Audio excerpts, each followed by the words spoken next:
In response to an earlier video about whether HMRC can take your house off you in respect to unpaid tax debt, some interesting comments about the idea that you could put your house into a trust and everything will be fine and all right on the night.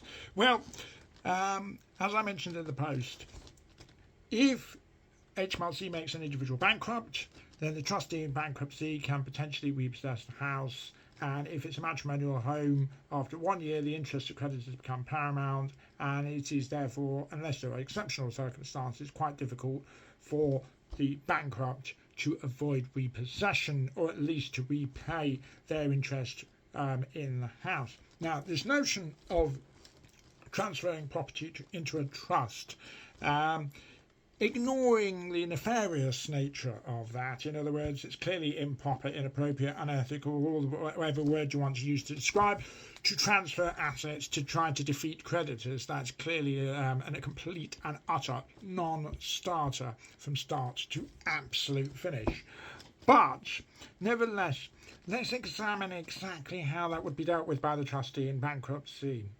The reality of the situation is if the main asset in an individual's estate is their house, which is the most common thing by far, when you transfer that out of your estate, suddenly your assets are going to evaporate and you're just going to have your debts and you're going to be insolvent potentially as a result.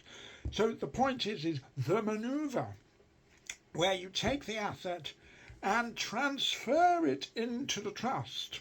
Yes, imagining wrongly, and it's completely and utterly hopeless, yes, wrongly assuming that this will solve the problem, yeah, ignoring the obviously unhygienic and nefarious nature of that. Yeah, the law doesn't allow you to do that, simply because if you transfer an asset within 5 years of bankruptcy in particular, and you can actually go back further under Section 423 of the Insolvency Act 1986 and go back much further indeed. Okay, but the basic principle is if you transfer the assets, say within 5 years of bankruptcy, it will be a transaction at an undervalue into the trust, and the trustee in bankruptcy will just simply come along and essentially what's called bust the trust and bring proceedings against the trust or the beneficiaries of the trustees of the trust to set the whole thing aside. And so the whole thing is a complete non-starter. Questions, queries, concern, give us a shout. Widow Insolvency, inside out.